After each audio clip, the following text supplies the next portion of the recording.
Set mechanism, यही है ना अगला टॉपिक।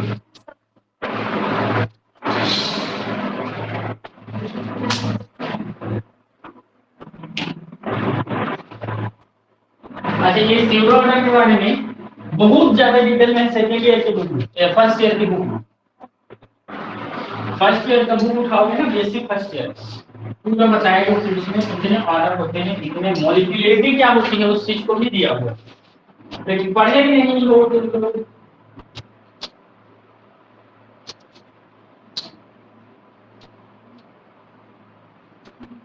इसमें देखें सेट मैकेनिज्म,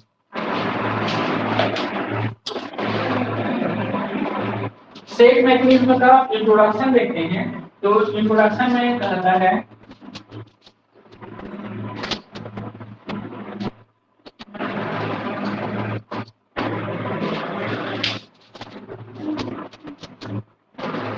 सेट का फुल फॉर्म क्या होता है,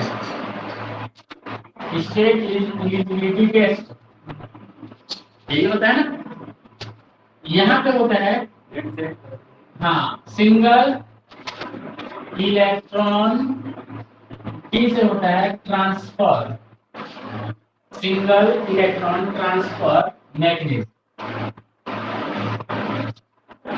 एक इलेक्ट्रॉन का ट्रांसफर वाला मैकेनिज्म या सब्स्टिट्यूशन, ठीक है, इसको ही हम बोलते हैं सेट मैकेनिज्म। इसमें देखें बोलता है इसमें इस मैकेनिज्म में केवल सिंगल इलेक्ट्रॉन का ट्रांसफर होता है, अर्थात मैकेनिज्म में कार्बोकेटायन एंड न्यूक्लियोफाइल के मध्य रिएक्शन कंप्लीट होता है।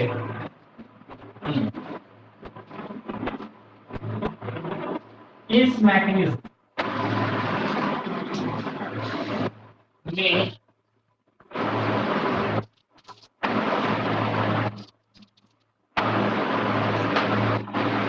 सिंगल इलेक्ट्रॉन का ट्रांसफर होता है, सिंगल इलेक्ट्रॉन का ट्रांसफर होता है, अर्थात इस मैकेनिज्म में इलेक्ट्रॉन का ट्रांसफर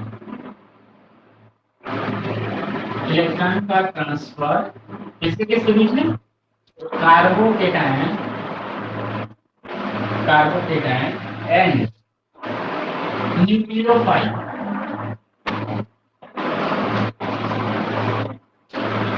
कार्बोकेटायन एंड न्यूक्लियोफाइल के मध्य रिएक्शन होता है। ये देखो तो इतना जो लिखे हैं इतने में हम लोग बहुत सारा चीज बता दिए। देखो तो क्या बता दिए, देखो इस मैकेनिज्म में सिंगल इलेक्ट्रॉन का ट्रांसफर होता है, मतलब एक इलेक्ट्रॉन ट्रांसफर होगा, ठीक है, अर्थात इस मैकेनिज्म में इलेक्ट्रॉन का ट्रांसफर कार्बोकेटायन एंड न्यूक्लियोफाइल के मध्य होता है। बोलो क्या बता दिए, किसके जैसा होगा, यह रिएक्शन किसके जैसा होगा, SN1 के जैसा होगा, कार्बोकेटायन बन रहा है मतलब SN1 के जैसा होगा, ठीक है। तो इसमें होता क्या है, यहाँ पे देखें तो जहां पर carbocation is a good electron acceptor and nucleophile is a good electron donor, तो यहाँ पे इसेंशियल कंडीशन बताता है, इसेंशियल कंडीशन, इसेंशियल कंडीशन मतलब आवश्यक क्या स्थिति, ठीक है। तो देखें तो यहाँ पे हम क्या बता सकते हैं, तो यहाँ पे कि न्यूक्लियोफाइल को कार्बोकेटायन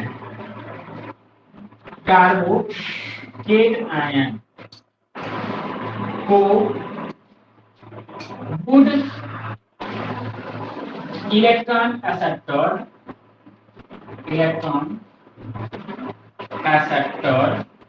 होना चाहिए, गुड इलेक्ट्रॉन एक्सेप्टर होना चाहिए। दूसरा दूसरा क्या बोलोगे, न्यूक्लियोफाइल को गुड इलेक्ट्रॉन डोनर होना चाहिए। मतलब समझ में आ रहा है, कार्बोकेटाइन को इलेक्ट्रॉन एक्सेप्टर होना चाहिए और न्यूक्लियोफाइल को क्या होना चाहिए। अब इसका एग्जांपल देखें तो एग्जांपल में हम बता सकते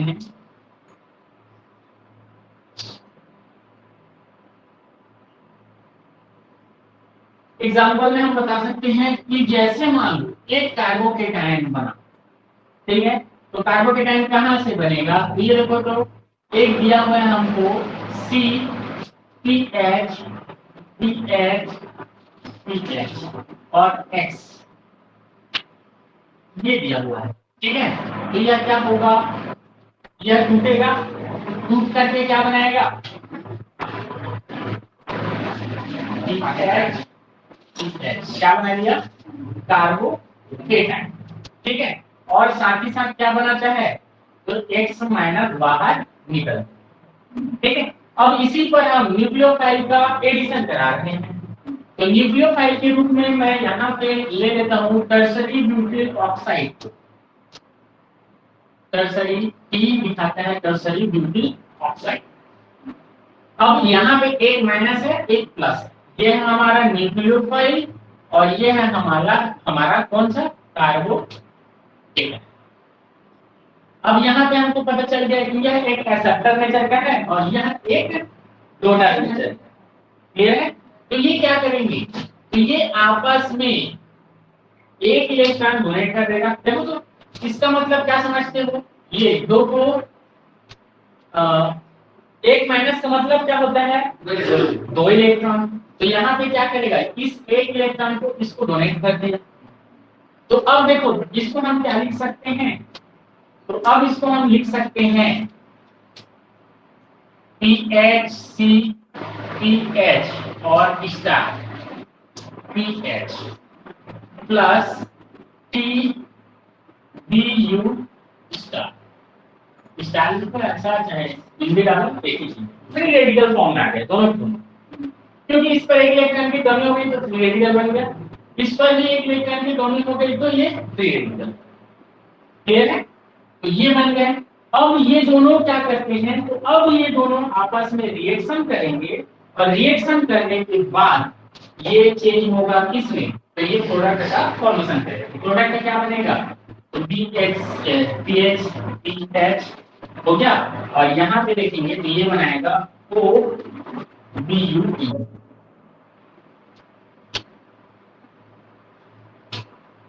क्लियर है ये चीज। ब्यूट ऑक्साइड क्या होता है, टर्सरी ब्यूटिल ऑक्साइड किसको बोलते हो, तो टर्सरी ब्यूटिल ऑक्साइड, क्लियर है दोस्तों।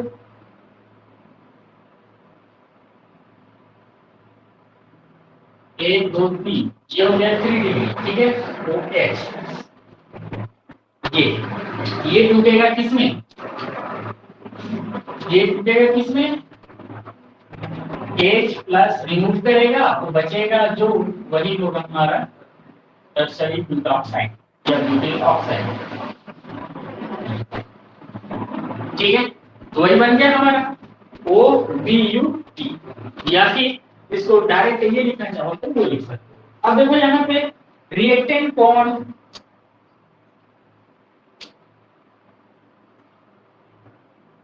ये है हमारा रिएक्टेंट, ठीक है।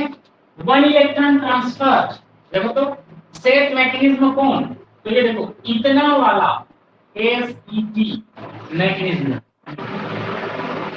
बाकी सब तो SN1 है, लेकिन यही क्या होता है हमारा SET मैकेनिज्म होता है।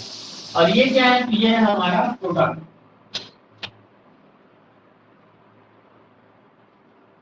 क्लियर है। तो इस बेसिस पर हम लोग देखते हैं इसका सेट मैकेनिज्म।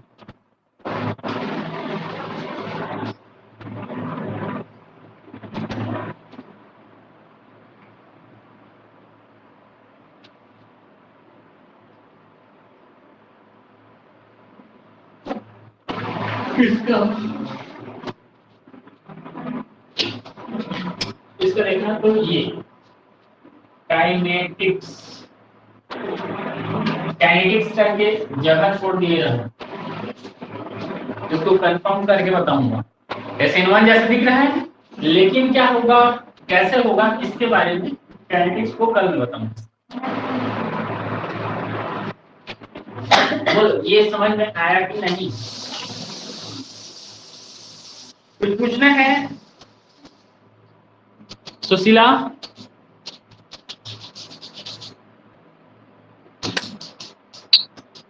इसमें कुछ पूछना है?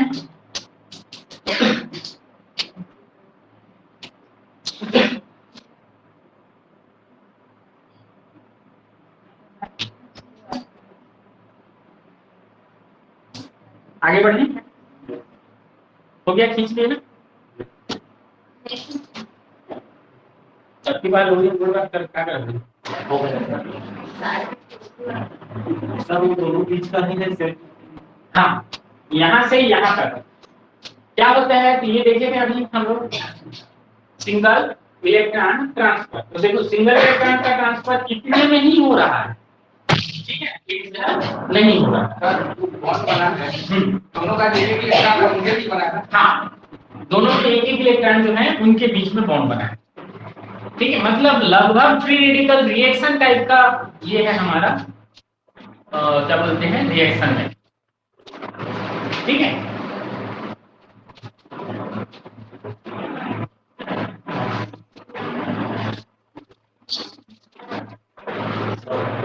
आगे है SNI मैकेनिज्म।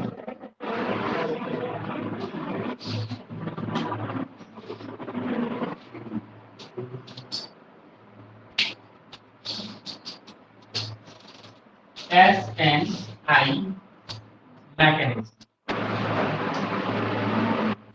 SNI मैकेनिज्म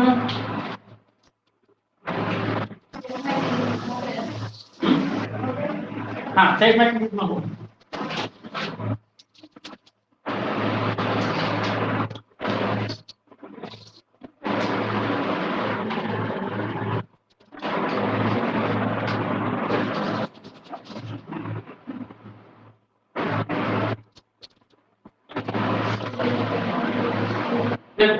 इसका इंट्रोडक्शन देखें तो इंट्रोडक्शन हम बता सकते हैं।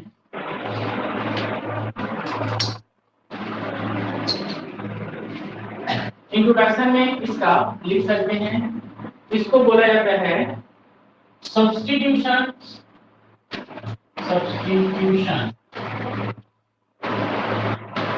Nucleophilic substitution nucleophilic internal mechanism. इसका फुल फॉर्म होता है सब्स्टिट्यूशन न्यूक्लियोफिलिक इंटरनल मैकेनिज्म। इसका आगे देखेंगे ये क्या बताना चाहता है। तो इसमें बताया जाता है कि कुछ SN1 रिएक्शन में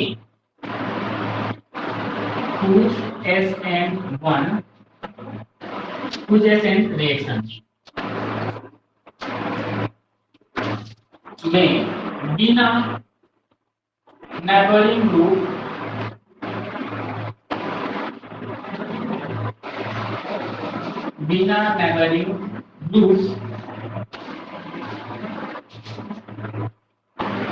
पार्टिसिपेशन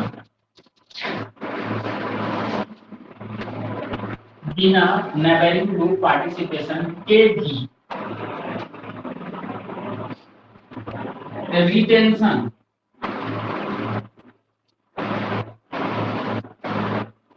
ऑफ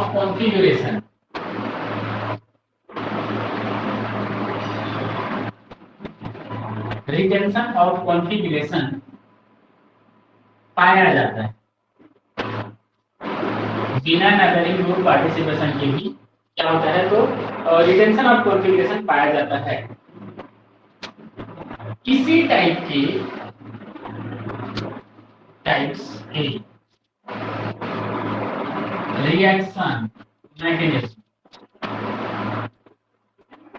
को SNI मैकेनिज्म कहा जाता है। SNI मैकेनिज्म कहा जाता है।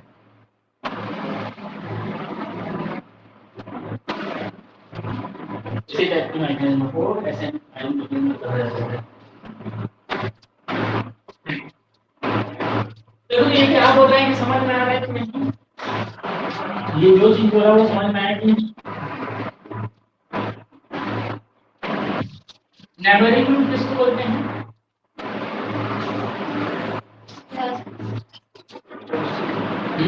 पड़ोसी, पड़ोसी ग्रुप। तो देखो सिंपल सा है, ये देखो सी इस पे है एक्स और इस पर एच एच एच, ठीक है। एक्स क्या है, तो ये न्यूक्लियोफाइल की तरह व्यवहार कर रहा है, ठीक है। और यहाँ पे ये वाई है जो कि क्या है, तो लिविंग, ठीक है। ऐसा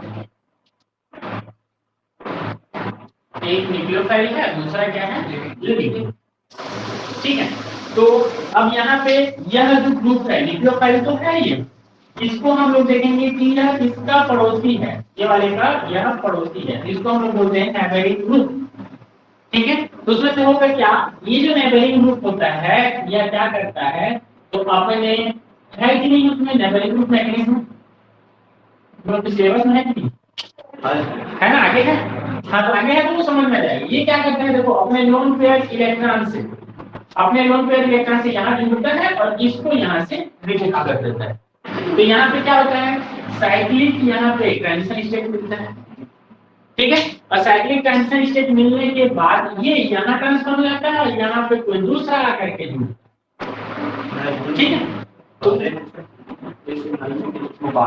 अच्छा उससे पहले है, चलो ठीक है, इसको पहले कहीं छोटा सा ही है, नेबरिंग ग्रुप मैकेनिज्म बड़ा बहुत बड़ा है, ठीक है। तो ये हो गया, तो इसमें क्या होता है, तो ये जुड़ जाता है, तो इसी को बोलते हैं नेबरिंग ग्रुप, ठीक है।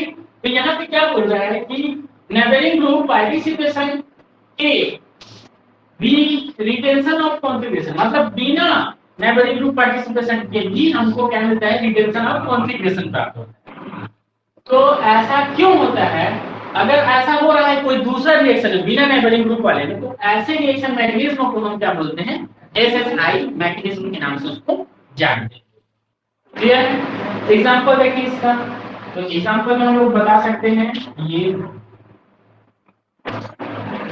C इसके साथ OH है, H है और यह से जुड़ा हुआ है CHN, ठीक है। यह क्या होता है, तो SOCl2 के साथ यह रिएक्शन करता है, SOCl2 के साथ रिएक्शन करेगा, तो क्या होगा, यहां से क्या निकलेगा,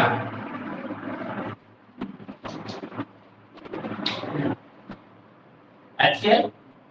कैसे निकला HCl, ये और ये ऐसे निकल सकते हैं, सॉरी HOCl, क्या निकलेगा, तो HOCl निकलेगा।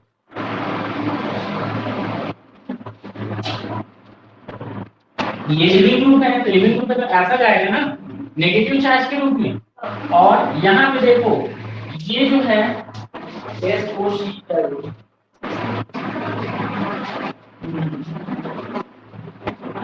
HCl निकला और SO2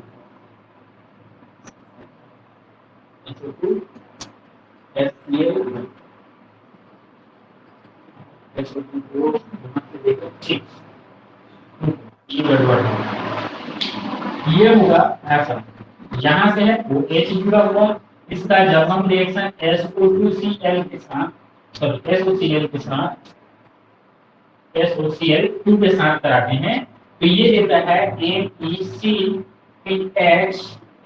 और यहाँ पे आ जाता है Cl HO और साथ ही साथ SO2 यहाँ से रिमूव।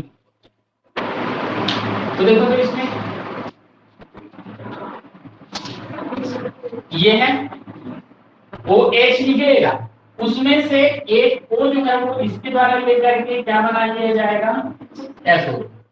ठीक है, हाँ, और HCl है, एक HCl यहाँ से HCl क्या होता है, तो HCl आकर के इसी जगह पे जुड़ेगा माइनस के रूप में। अब बच गया एक Cl यहाँ पे और एक हाइड्रोजन ये वाला, ये दोनों मिल करके क्या बना लेते हैं, क्लियर है। तो कहने का मतलब है कि यहाँ से HCl बाहर निकलेगा, SO2 बाहर निकलता है और Cl आकर के OH की जगह में आकर के, ठीक है। और इसका कॉन्फ़िगरेशन देखें तो कॉन्फ़िगरेशन दोनों के दोनों क्या होते हैं, तो रिटेंशन इन कॉन्फ़िगरेशन। ये देखो इधर से OH था, इधर जुड़ा हुआ और इधर Cl आकर के जुड़ रहा है, ठीक है। इसलिए इस प्रोडक्ट को बोलते हैं हम लोग रिटेंशन प्रोडक्ट। इसको हम क्या बोलते हैं, रिटेंशन प्रोडक्ट, ठीक है। मैकेनिज्म देखें तो मैकेनिज्म देख लेते हैं।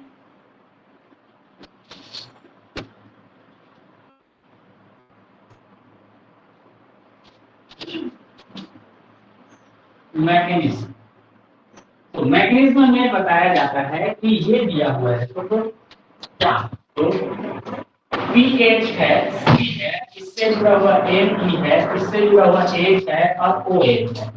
इसका जब हम रिएक्शन करा रहे हैं इसके साथ तो देखो तो ClS डबल बॉन्ड O के साथ, ठीक है, SOCl2 इसके साथ में, तो यह क्या करता है, तो यहाँ से यह ऐसा जोड़ करके इसको बाहर निकाल, क्या निकालेगा, HCl निकाल और वहां से वो जुड़ जाएगा कैसा, देखो ये जुड़ जाएगा ऐसा, C इससे जुड़ा हुआ PH MEH O से जुड़ा हुआ H डबल बॉन्ड OCl, ये बना लिया, ठीक है। अब क्या होगा,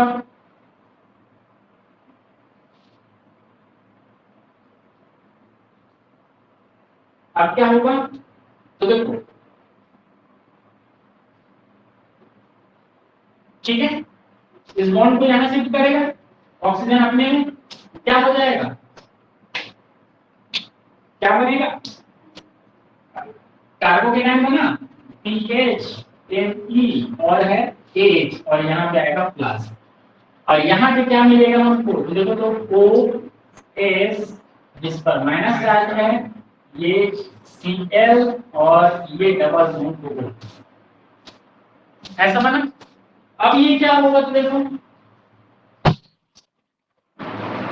ये जो माइनस चार्ज है वो इस बॉन्ड पर शिफ्ट होगा, सल्फर कितना बॉन्ड बना सकता है, 4, तो 4 बॉन्ड बन रहा है, तो ये अपने इस बॉन्ड को लेकर के बाहर, तो ये हो जाएगा हमारा नेगेटिव और ये हमारा बन गया, देखो यहाँ से क्या, तो S डबल O और डबल बॉन्ड O ये बन गया।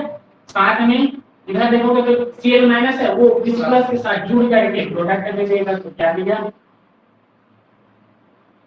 ये और यहाँ से जुड़ गया C, तो ये हमारा क्या बन गया, प्रोडक्ट, ये हो गया हमारा मैग्नेटिज्म, क्लियर है। तो इस बेसिस पर यह रिएक्शन होता है जिसको हम क्या बोलते हैं, तो SNI इंटरनल, देखो इंटरनली रूप से यह हो रहा है, एक्सटर्नली रूप से नहीं हो रहा है। एक्सटर्नली कहने का मतलब है कोई पहले से कोई बाहर दिख रहा है ऐसा और इस पर दिया हुआ नहीं है, जैसे नेबरिंग ग्रुप अलग से दिया रहता है तो उसके कारण होता है, तो उसको नेबरिंग ग्रुप मैकेनिज्म कहते हैं, लेकिन यह खुद में जो ये तो है बस इसी के कारण से यह रिएक्शन हो रहा है, इसको हम लोग बोलते हैं इंटरनल मैकेनिज्म, ठीक है। इसका काइनेटिक्स देख लेते हैं, काइनेटिक्स ऑफ SNI। अच्छा इसमें तुम्हें लोग बताओ तो सबस्ट्रेट दिख रहे हैं आपको, इस रिएक्शन में सबस्ट्रेट दिख रहा है, सबस्ट्रेट दिख रहा है कि नहीं, दिख रहा है, न्यूक्लियोफाइल दिख रहा है, न्यूक्लियोफाइल दिख रहा है, अंधे हो गए तो नहीं दिखेगा, अंधे नहीं हो तो दिखेगा ना। सीएल माइनस है वो न्यूक्लियोफाइल ये है गधे लोग, ये पूरा है, ये टूट करके न्यूक्लियोफाइल दे रहा है, सब्स्टिट्यूशन दे रहा है, ये कंप्लीट रूप से है, यही हमारा न्यूक्लियोफाइल है। देखो कैसे, तो सल्फर ऑक्सीजन एक ही ग्रुप में आते हैं, दो लोग पे रखने आती है, ये देखो दो लोग पे ऑक्सीजन का, क्लोरीन पे कितने लोग पे आते हैं, एक 3, क्लोरीन हाँ 17 होता है, कितने लोग पे रखता है। HCl में हाइब्रिडाइजेशन कौन सा होता है, हाँ sp कैसे होता है, अब लोग में रहता है, कितने रहते हैं,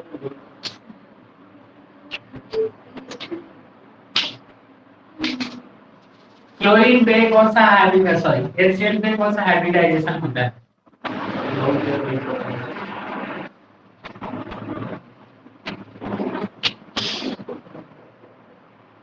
HCl होता है ऐसा, क्लोरीन का कितना होता है 17, तो 1s2 3s2 2p6 10 हो गया, और 3s2 3p6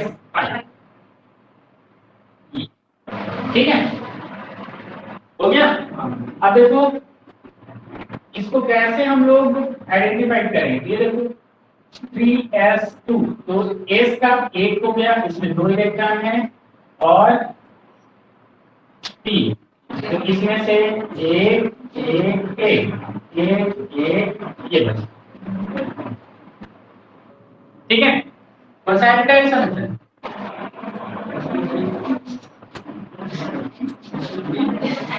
sp3, ये देखो क्योंकि Z2p हाइब्रिडाइजेशन तो होता नहीं है कभी, एक ऑर्बिटल का हाइब्रिडाइजेशन होता नहीं है, तो यहाँ पे sp3 होगा, जिसमें तुम बोलोगे कि किसका, क्लोरीन का 3s ऑर्बिटल में 2 इलेक्ट्रॉन, क्लोरीन के 3p में px में 2 इलेक्ट्रॉन, py में 2 इलेक्ट्रॉन, और pz में 1 इलेक्ट्रॉन पार्टिसिपेशन में भाग लेते हैं, ऐसा बोलते। तो पार्टिसिपेशन में भाग लिया, अब देखो क्या करेगा, ये sp3 हाइब्रिड बन गया, कितने को, तो 4 तो sp3 हाइब्रिड ऑर्बिटल बन गया।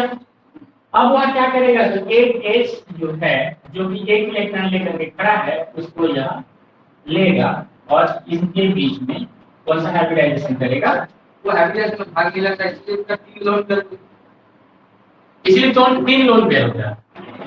देखो अब ये हो गया, अब इसका स्ट्रक्चर क्या होगा, Cl H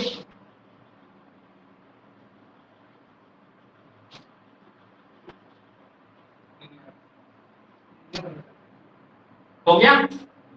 देखो ज्योमेट्री क्या है, टेट्राहेड्रल, लेकिन स्ट्रक्चर क्या होगा, लीनियर, क्यों, क्योंकि दो ही है, क्लियर है, तो कितने लोन पे आए, 3, ज़ीनॉन में कितने लोन पे आए,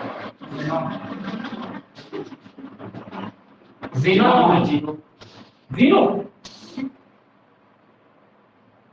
अगर ज़ीनॉन है तब 0 सही है, लेकिन ज़ीनॉन ऑक्साइड आ गया तो अब कितने लोन पे है, ये फर्स्ट सेमेस्टर में तुम लोग को पढ़ लेना था पूरा डिटेल में, 2 लोन पे 3 लोन पे होता है, कितना होता है, ठीक है, इसको छोड़ो, इसका काम नहीं है हमको, 2 होगा, 2 लोन पे, हाँ बोलो, अब इस पर बोलो काइनेटिक्स का, ये दिख रहा है हमारा सबस्ट्रेट, ये दिख रहा है, देखो यही से मिल रहा है हमको न्यूक्लियोफाइल, Cl न्यूक्लियोफाइल है, सही बोल रहे थे तुम लोग, मैं कंफ्यूज कर रहा था जानबूझकर, Cl न्यूक्लियोफाइल है, लेकिन मिल कहां से रहा, इससे, ये है इसका सोर्स, मतलब हम इसको भी, इसके कॉन्सेंट्रेशन को भी हम लोग इंपॉर्टेंस देंगे, तो कहने का मतलब है रेट ऑफ रिएक्शन जो है इस मैकेनिज्म का वह इसके कॉन्सेंट्रेशन और इसके कॉन्सेंट्रेशन दोनों के कॉन्सेंट्रेशन पर डिपेंड करता है। क्लियर है? तो ये इसलिए हम क्या बोल सकते हैं, तो इसका रेट ऑफ रिएक्शन जो है रेट इज इक्वल टू के in the concentration of substrate and the concentration of बोलो न्यूक्लियोफाइल। इसलिए यह कौन सा ऑर्डर फॉलो करेगा, काइनेटिक्स का कौन सा ऑर्डर? हाँ, तो सेकेंड ऑर्डर काइनेटिक्स शो करता है।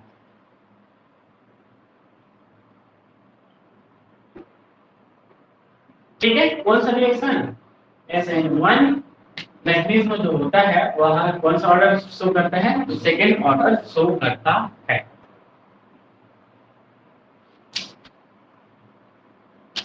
ओके नहीं?